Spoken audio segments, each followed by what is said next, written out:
நாங்கள் கதை சொல்கிற விதம் உங்களுக்கு பிடிச்சிருந்தா சப்ஸ்கிரைப் பண்ணுங்கள், லைக் பண்ணுங்கள், கமெண்ட் பண்ணுங்கள், ஷேர் பண்ணுங்கள். அதுதான் எங்களை இன்னும் சிறப்பாக கதை சொல்ல வைக்கும். நன்றி. த பாஸ் ஸ்டோரி உங்களை அன்புடன் வரவேற்கிறது.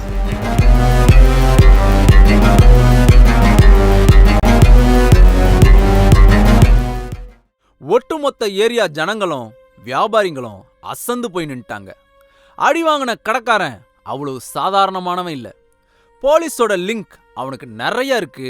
அப்படிப்பட்டவனை நேத்து வரைக்கும் பெயிண்ட் கரையோட பார்க்கறவங்களுக்கு வணக்கத்தை வச்சுட்டு அண்ணன் சுத்திட்டு இருந்தவன் திடீர்னு போட்டு புரட்டி எடுக்கிறானேன்னு ஆச்சரியம்.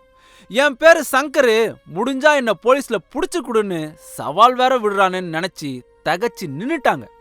ஆனா இவங்க யார் முகத்தையும் பார்க்காத சங்கரு பொறுமையா நடந்து அங்க தேங்கி இருந்த மழை தண்ணியில கை காலை கழுவிட்டு வீட்டுக்கு போறான். சைதாப்பேட்டை போறதா சொல்லிட்டு போன சங்கர் வீட்டுக்கு உடனே வந்ததை பார்த்த ஜெகதீஸ்வரி என்ன ஆச்சுன்னு கேட்க, அரிசியை காட்டின சங்கர் கடைக்காரன் கடன் கொடுத்ததா பொய் சொல்றான். அரிசியில சுட சுட கஞ்சி காய்ச்சி குடிச்சிட்டு அப்படியே சங்கர் மடியில குழந்தையும் ஜெகதீஸ்வரியும் படுத்து தூங்கிடுறாங்க. கடைக்காரன் போலீஸ்ல கம்ப்ளைண்ட் கொடுத்து அவனை அரெஸ்ட் பண்ணிட்டா குழந்தையோட மனைவியோட நிலைமை என்னாகும்னு நினைச்ச சங்கருக்கு தூக்கமே வரல. எப்படி தூங்குனான்னு தெரியாத சங்கரை விடிஞ்சதும் ஜெகதீஸ்வரி தட்டி எழுப்புனான். மனசுக்குள்ள இருந்த போலீஸ் பயத்தால அவனை தட்டினதும் பதறி போய் எழுந்திருச்சான். விடிஞ்சதை பார்த்த சங்கர் ஏன் இன்னும் நம்மளை பிடிக்க போலீஸ் வரலன்னு ஆச்சரியப்பட்டான். எதுக்கும் கடத்தரு பக்கம் போய் பார்க்கலான்னு முடிவு பண்ணி போறான். அங்க கடையை நல்லா சுத்தம் பண்ணி ஊதுபத்தி ஏத்தி வச்சுக்கிட்டு முகமெல்லாம் வீங்கி போய் கடைக்காரன் பரிதாபமா உட்காந்துருக்கான். அவனை பார்த்த சங்கர் அவனை கவனிக்காத மாதிரி நடக்க ஆரம்பிக்கிறான். ஆனா கடைக்காரன் சங்கரை பார்த்துட்டான். உடனே கை கால் நடுக்கத்தோட அண்ணன் கூப்பிட்டுக்கிட்டு சங்கர் கிட்ட ஓடி வரான். நின்ன சங்கர் கிட்ட, அண்ணன் என்ன மன்னிச்சிடுங்க, நீங்க இவ்வளோ பெரிய ரவுடின்னு எனக்கு தெரியாதுண்ணே. நீங்க திரும்ப வந்து என்னையும் கடையும் என்ன பண்ணுவீங்களோன்னு பயத்துல எனக்கு நைட்டெல்லாம் தூக்கமே வரலன்னு சொல்றான். இதை கேட்ட சங்கருக்கு அழுவுறதா சிரிக்கிறதானே தெரியல. எப்படி கடைக்காரன் நைட்டெல்லாம் பயந்து போனானோ அதே மாதிரி நைட்டு பயந்து கிடந்த அவனை போய் ரவுடின்னு சொல்றானேன்னு நினைச்சு சங்கர் மனசுக்குள்ளேயே சிரிச்சான். ஆனா வெளியே முகத்தை கொஞ்சம் வெறப்பா வச்சுக்கிட்டான். உடனே கடைக்காரன் அவன் கையில கொண்டு வந்த மளிகை சாமான் பைய சங்கர் கிட்ட கொடுத்து, இதுல இந்த வாரத்துக்கு தேவையான எல்லா பொருளும் இருக்கு, இதே மாதிரி உங்களுக்கு வாரம் தரேன், என்னையும் என் கடையும் ஒன்னும் பண்ணிடாதீங்க அண்ணன்னு கெஞ்ச ஆரம்பிச்சான். பையன் வாங்கிக்கிட்ட சங்கர் தலையை மட்டும் லேசா அசைச்சிட்டு அங்கிருந்து நடக்க ஆரம்பிச்சான். திடீர்னு சங்கர் கைய பின்னாடி இருந்து யாரோ பிடிக்கிறாங்க. போலீஸ்ன்னு நினைச்சு டக்குன்னு திரும்பினான் சங்கர். ஆனா அங்க போலீஸ் இல்ல. டீ கடையும் டிஃபன் கடையும் வச்சிருக்கிற கடை ஓனர் ஒருத்தன் நிக்கிறான். சங்கரை பார்த்து செல்லமான கோபத்தோட பேச ஆரம்பிக்கிறான். என்ன தம்பி, இவ்வளவு தூரம் வந்துட்டு நம்ம கடைக்கு வராம போறீங்க? பாக்குறவன் என்ன நினைப்பாங்க? வாங்க தம்பின்னு சங்கரோட கைய பிடிச்சி கடைக்கு கூட்டு போய் சுட சுட டிஃபனும் டீயும் தரான். சாப்பிடுங்க தம்பின்னு சொன்ன கடைக்காரனை பார்த்த சங்கருக்கு போன வாரம் இதே கடையில ஒரு டீயை கடனா கேட்டதுக்கு சுடு தண்ணியை மூஞ்சில ஊத்திருவேன்னு சொன்னது ஞாபகம் வந்தது. உடனே கடைக்காரங்கிட்ட, என்கிட்ட காசு இல்லைன்னு சங்கர் சொல்ல, போங்க தம்பி, காசு இன்னைக்கு வரும் நாளைக்கு போகும், நாம் என்ன அப்படியா பழகிருக்கோம்? நேத்து நீங்க போட்ட போடுல ஏரியாவே அரண்டு போயிருக்கு. இனிமே தினமும் நம்ம கடையில தான் உங்களுக்கு டிஃபன், இந்தாங்க பார்சல், வீட்டில் கொடுங்கன்னு ஒரு பார்சலையும் தரான். சங்கருக்கு ஒண்ணுமே புரியாம மளிகை சாமான் பையையும் டிஃபன் பார்சலையும் எடுத்துட்டு வீட்டுக்கு போறான். ஜெகதீஸ்வரி கேட்டதுக்கு திரும்பவும் கடன் வாங்கினன்னு போய் சொன்னான். இந்த உலகத்துல ரொம்ப பெரிய புத்திசாலினா அது விஞ்ஞானிகளோ அரசியல்வாதிகளோ கிடையாது, வியாபாரிங்க தான். வியாபாரிங்க நினைச்சா ஒரு அரசாங்கத்தை உருவாக்கவும் முடியும், கவிழ்க்கவும் முடியும். அப்படிப்பட்ட வியாபாரிங்க முன்னாடி சங்கர் ஒன்னும் அவ்வளோ பெரிய ஆள் இல்லை. கடைக்காரங்க நினைச்சிருந்தா அன்னைக்கு நைட்டு சங்கரை போலீஸ் கிட்ட புடிச்சு கொடுத்து கை காலை உடைச்சிருக்க முடியும். ஆனா அவங்க அதை பண்ணல. அதுக்கு பதிலா சங்கருக்கு தேவையானதை கொடுத்து அவனை அவங்க பக்கம் இழுத்தாங்க. ஏன்னா அதுக்கு ஒரு காரணம் இருக்கு. அவங்களையும் அவங்களோட கடைகளையும் பாதுகாக்க அவங்களுக்கு ஒரு வேட்டை நாய் தேவைப்பட்டுச்சு. அந்த வேட்டை நாயா அவங்க சங்கரை பார்த்தாங்க. இன்னைக்கு இருக்கிற மாதிரி அந்த காலகட்டத்தில் இந்திரா நகர் ஒன்றும் அந்த அளவுக்கு வளர்ந்த ஏரியா கிடையாது. ஒரு சின்ன கிராமம் மாதிரி இருந்த ஊரு அப்பதான் கொஞ்சம் கொஞ்சமா வளர்ந்துட்டு வந்தது. சின்ன சின்ன கடைகளும் அப்பதான் புதுசா திறக்க ஆரம்பிச்சாங்க.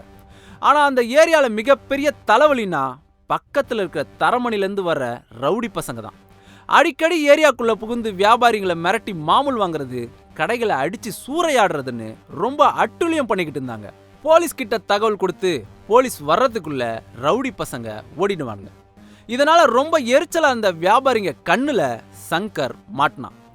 எங்க இருந்தோ வர ரவுடி பசங்க கிட்ட பணத்தையும் கொடுத்து அடி வாங்கறதுக்கு பதிலா இரும்பு மாதிரி இருக்கிற நம்ம ஊர் பையன் சங்கரை வளர்த்து அவனுங்கள ஓட விடலான்னு முடிவு பண்றாங்க. தேவையானதெல்லாம் கொடுத்து சங்கரை ஏரியா ரவுடியாக்கி தரமணி பசங்க கூட சண்டை செஞ்சாதான் இதெல்லாம் கிடைக்குன்ற நிலையை ஏற்படுத்தி சங்கரோட வன்முறை வரலாறுக்கு முதல் பிள்ளையார் சுழி போட்டது வியாபாரிங்க தான். வேட்டை நாய் வேலையில இறங்க ஆரம்பிச்சது. வாழ்க்கையில் அவனுக்கு ஏற்பட்ட ஏமாற்றமும் அவமானமும் துரோகமும் சங்கரை தீவிரமா சண்டை செய்ய வச்சுது. தரமணி ரவுடிங்களோட சங்கர் வெறித்தனமா சண்டை செய்யறத பார்த்து அதனால ஈர்க்கப்பட்டு நிறைய வாலிப பசங்க சங்கரோட சேர ஆரம்பிச்சாங்க. கொஞ்சம் கொஞ்சமா சங்கர் கேங் உருவாக ஆரம்பிக்குது. இந்திரா நகர் மட்டும் இல்லாம சங்கரோட பேரு திருவான்மியூர் முழுக்க பரவ ஆரம்பிக்குது. நடுவில் ஒரு சின்ன விஷயம். மொத்தம் 13 சாப்டர் உள்ள இந்த தொடர் ஒரு நாள் விட்டு ஒரு நாள் சரியா இரவு 8 மணிக்கு ரிலீஸ் ஆகும். நம்ம சேனலில் ஜாயின் பண்ணுற நண்பர்களுக்கு சிறப்பு சலுகையா இப்போவே 13 சாப்டர்களையும் முழுசாக பார்க்க முடியும். நம்ம சேனலில் ஜாயின் பண்ணுங்க. நீங்கள் விரும்புகிற நிறைய கதைகள் நம்ம சேனலில் தொடர்ந்து வர்றதுக்கு சப்போர்ட் பண்ணுங்க. நன்றி. சில மாதங்களுக்கு பிறகு சங்கரை மீறி ஏரியாக்குள்ள யாரும் நுழைய முடியாதுன்ற பேரை சங்கர் வாங்கி காட்டினான். அவனோட குடும்பத்துக்கு தேவையான எல்லா பொருட்களும் ஃப்ரீயா கிடைச்சது. போதா குறைக்கு தேவைப்படும் போது செலவுக்கு பணமும் வந்தது. சங்கர் கையில கொஞ்சம் பணம் புரள ஆரம்பிக்குது. அந்த டைம்ல எந்நேரமும் ரவுடி தொழில் செய்ய அந்த ஏரியா ஒன்றும் பெரிய சிட்டி இல்லை. அதனால சொந்தமா ஏதாவது தொழில் செய்யணும்னு நினைச்ச சங்கருக்கு, உங்களுக்கு தான் ஆட்டோ ஓட்ட தெரியும்ல, வேணா ஒரு ஆட்டோ வாங்கி ஓட்டுங்களேன்னு ஜெகதீஸ்வரி யோசனை சொன்னான். அன்னைக்கு மட்டும் ஜெகதீஸ்வரி 2 மாடு வாங்கிக்கோங்க, பால் கறந்து விற்கலான்னு யோசனை சொல்லியிருந்தா இன்னைக்கு இந்த கதையே வந்திருக்காது. 70 வயசு தாத்தாவா திருவான்மியூர்ல சங்கர் ஜாலியா சுத்திட்டு இருந்திருப்பாரு. சங்கருக்கு ஏற்கனவே கொஞ்சம் ஆட்டோ ஓட்ட தெரியும். அதனால உடனே சங்கர் ஒரு ஆட்டோ வாங்கினான். சங்கர் ஆட்டோ வாங்கிட்டு ஆட்டோ ஸ்டாண்டுக்கு வரான்னு தெரிஞ்ச உடனே ஏற்கனவே இருந்த ஆட்டோ ஸ்டாண்ட் தலைவர் அவரோட சேரை நல்லா தொடச்சி சங்கர் உட்கார்றதுக்காக சுத்தமா வச்சிருந்தாரு. ஆட்டோ ஸ்டாண்டுக்கு வந்த உடனே சங்கருக்கு தலைவர் பதவி. அன்னைக்கு காலகட்டத்தில் ஆட்டோ ஓட்டினாலே ஒரு மாஸ் தான். இன்னும் ஆட்டோ ஸ்டாண்ட் தலைவர்னா கேட்கவா வேணும், பக்கா மாஸ். கௌரி சங்கரா ஊருக்குள்ள நுழைஞ்சவன் ரவுடி சங்கரா ஆனா ரவுடி சங்கர் கொஞ்ச நாட்கள்லயே ஆட்டோ சங்கரா மாறினான். ஏரியா கடைங்கள்லேருந்து வர்ற பாதுகாப்பு பணமும் ஆட்டோல வர்ற பணமும் சங்கரோட குடும்பத்தை வறுமை இல்லாம பாத்துக்குச்சு. சங்கர் ஸ்டாண்ட்ல நின்னானா எப்பவும் அவனை சுத்தி ஆட்டோ டிரைவர்களும் ஏரியா பசங்களும் அவன் கிட்ட நின்னு பேசிக்கிட்டு இருப்பாங்க. அப்படி ஒரு நாள் பேசிக்கிட்டு இருக்கும்போது பக்கத்து ஸ்டாண்ட் டிரைவர் ஒருத்தர் கூட ஒருத்தனை கூட்டிக்கிட்டு சங்கர் கிட்ட வந்து தனியா பேசுறாரு. அவர் கூட வந்திருக்கிறது ஒரு சாராய வியாபாரினும், அவரோட சாராயத்தை திருநீர்மலையிலேருந்து ஏத்திக்கிட்டு கோவளத்துல போய் கொடுத்துக்கிட்டு இருந்தேன், ஆனா இப்ப அது முடியலன்னு சங்கர் கிட்ட ஆட்டோக்காரர் புலம்புறாரு. ஏன் என்ன ஆச்சு, போலீஸ் பிரச்சனையான்னு சங்கர் கேட்க, அதுக்கு ஆட்டோக்காரர் போலீஸ்க்கெல்லாம் இவரே மாமூல் கொடுத்துருவாரு, அதனால போலீஸ் பிரச்சனை இல்லைன்னு சொல்ல வேற என்னன்னு சங்கர் கேட்குறான். சாராய கேன்களை ஆட்டோல கொண்டு போற வழியில ரவுடி பசங்க புகுந்து சாராயத்தை அடிச்சுட்டு போயிடுறாங்க. ஒரு நாளும் புதுசா ஆள் வரானுங்க. அதனால அவனுங்கள பேசி ஆஃப் பண்ணவே முடியல. நீதான் இவருக்கு உதவி பண்ணணும்னு ஆட்டோக்காரர் கேட்குறாரு. இதுல நான் என்ன பண்றதுன்னு சங்கர் கேட்குறான். அதுக்கு ஆட்டோக்காரர், இனிமே எனக்கு பதிலா நீ தான் உன் ஆட்டோல சாராய லோடு ஏத்தி கோவளத்துக்கு கொண்டு போய் சேர்க்கணும், அதுக்கு எவ்வளவு காசோ நீ வாங்கிக்கொன்னு சொல்றாரு. உடனே சங்கர், இதெல்லாம் நமக்கு செட் ஆகாதுன்னா, பழக்கம் இல்லாத வேலை, முடியாதுன்னு சொல்றான். அதுக்கு ஆட்டோக்காரர், சங்கரு உன் ஆட்டோல சரக்கு ஏத்துனா எந்த கொம்பனாலையும் தொட முடியாதுன்னு அவருக்கு நம்பிக்கை கொடுத்து கூட்டு வந்திருக்கேன், ஏமாத்திராதாப்பான்னு சொல்ல, ஒரு நாள் டைம் கொடுங்க, யோசிச்சு சொல்றேன்னு சங்கர் அவங்கள அனுப்பி விடுறான். சங்கருக்கு எப்போ அவங்க அப்பா குடும்பத்தை நடுத்தெருவில் விட்டுட்டு ஓடினாரோ அப்பத்துல இருந்தே மனசுக்குள்ள ஒரு வெறி. எப்படியாவது நல்லா சம்பாரிச்சு பெரிய ஆளாகி அவனோட குடும்பத்தை நல்லா பார்த்துக்கணுன்ற ஆசை. அதுக்காக அவன் நேர்வழியில படிச்ச சர்டிபிகேட்டை வச்சுக்கிட்டு ரோடா அலைஞ்சான். ஆனா எங்கேயும் வேலை கிடைக்கல. கடைசியா விதியே ஏற்படுத்தின வழியா ஊருக்குள்ள ரவுடித்தனம் பண்ண ஆரம்பிச்சான். வந்த பணத்துல ஆட்டோ வாங்கியும் ஓட்டினான். ஆனா கண்டிப்பா இந்த பணம் அவனோட ஆசையை நிறைவேற்றாது. அப்போ ஏதாவது பெருசா பண்ணாதான் நாம நினைச்ச அளவுக்கு வாழ முடியும்னு யோசிச்ச சங்கர் சாராய கடத்தலுக்கு துணை போறதா முடிவு பண்றான். போலீஸை நீ பாத்துப்பியான்னு 1க்கு 4 தடவை வியாபாரியை பார்த்து கேட்ட சங்கர் சாராய கேன்களை ஆட்டோல ஏத்திக்கிட்டு கிளம்புறான். சங்கரோட ஆட்டோல சரக்கு வருதுன்னு கேள்விப்பட்ட ரவுடி பசங்க ஒருத்தனுக்கும் ஆட்டோ பக்கத்துல கூட வர்றதுக்கு தைரியம் வரல. வந்த சின்ன சின்ன பிரச்சனைகளை சங்கர் கவனிக்க, போலீஸ் ஆட்டோவை மடக்காத மாதிரி சாராய வியாபாரி பாத்துக்க, தொழில் நல்லபடியா நடக்க ஆரம்பிக்குது. சங்கருக்கும் நல்ல வருமானம் கிடைக்குது. அந்த மாதிரி சமயத்துல தான் சங்கரை தேடி ஒருத்தன் வந்தான். அவன் கூட ஒரு பொண்ணு வந்தது. வழுக்கத்தொலையோட வந்த அவன்தான் சங்கரோட வாழ்க்கையே புரட்டி போட போறான்னு சங்கருக்கு அப்போ தெரியாது. அது மட்டும் அப்பவே சங்கருக்கு தெரிஞ்சிருந்தா இரும்பு ராடு எடுத்து வழுக்கத்தலையில அடிச்சு 2ஆ பொளந்திருப்பான். அப்படிப்பட்ட அவன் யாருன்னா, அவன் பேரு அனுமந்தராவ். பொண்ணுங்களை வச்சு பிராத்தல் பிசினஸ் பண்றவன். இவன்தான் ஏற்கனவே சங்கரை பார்த்த சாராய வியாபாரி கதை தான். பொண்ணுங்க கஸ்டமர் கிட்ட போறதுக்கு ஆட்டோவில் அனுப்பி விடும்போது வழியில ரவுடி பசங்க புகுந்து பொண்ணுங்களை தூக்கிட்டு போய் 4-5 நாள் அடைச்சி வச்சு நாசம் பண்ணிடுவானுங்க. இதனால பொண்ணுங்களுக்கும் பாதிப்பு, தொழிலுக்கும் பாதிப்பு. சாராய வியாபாரிக்கு பாதுகாப்பு தர மாதிரி அவன் அனுப்புற பொண்ணுங்களுக்கும் பாதுகாப்பு தர முடியுமான்னு கேட்க சங்கரை தேடி வந்திருந்தான். சங்கரை பார்த்து விஷயத்த சொன்னதும் பிராத்தல் தொழிலுக்கு எப்படி நாம ஹெல்ப் பண்றதுன்னு சங்கர் யோசிக்கிறான். அப்ப அனுமந்தராவ் கூட வந்த பொண்ணு ஓன்னு அழுதுகிட்டே, என் பேர் விஜி, ரொம்ப கஷ்டப்படுற குடும்பம். எங்க குடும்ப கஷ்டத்துக்காக எங்களோட உடம்பையே விக்கிறோம்.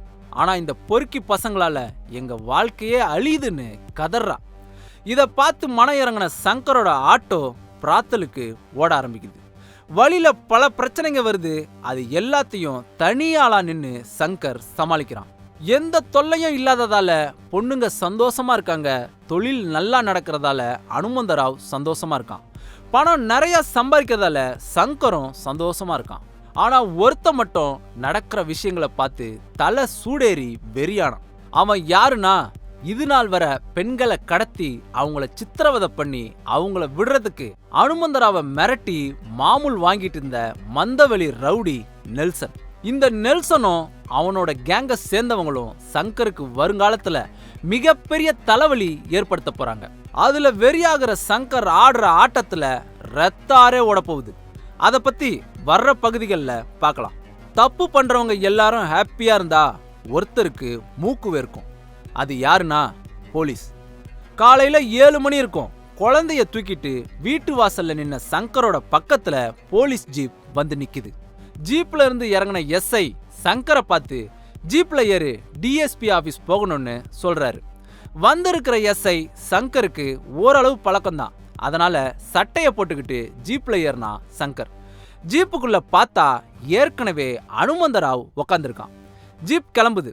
அனுமந்தராவ் சங்கர் கிட்ட மெதுவா பேச ஆரம்பிக்கிறான். சங்கரு, டிஎஸ்பிக்கு கொஞ்சம் பணம் கொடுக்கணும். நான் பணத்தை ஏற்பாடு பண்ணிட்டு வரேன். எஸ்ஐ சார் கிட்ட எல்லாம் சொல்லிட்டேன். அவர் பார்த்துப்பாரு. நீ சார் கூட போ, நான் வந்துடுறேன்னு சொல்லிட்டு எஸ்ஐய பார்க்க ஜீப் நிக்குது. அனுமந்தராவ் ஜீப்பை விட்டு இறங்கி போயிடுறான். சங்கர் எஸ்ஐய பார்க்க எஸ்ஐ லேசா சிரிக்கிறாரு. சங்கருக்கு அந்த சிரிப்போட அர்த்தம் அப்ப புரியல. இன்னும் கொஞ்ச நேரத்துல டிஎஸ்பி ஆபீஸ் போன உடனே புரிஞ்சிடும். டிஎஸ்பி ஆபீஸ்ல என்ன நடக்க போகுது? சங்கரை கோத்து விட்டுட்டு அனுமந்தராவ் ஏன் ஓடுனா? போகும்போது அழகான சுருள் முடியோட போற சங்கர் வரும்போது மொட்டை தலையோட அவமானப்பட்டு அசிங்கப்பட்டு எதனால நிக்க போறான்? அடுத்த பகுதியில் பார்க்கலாம்.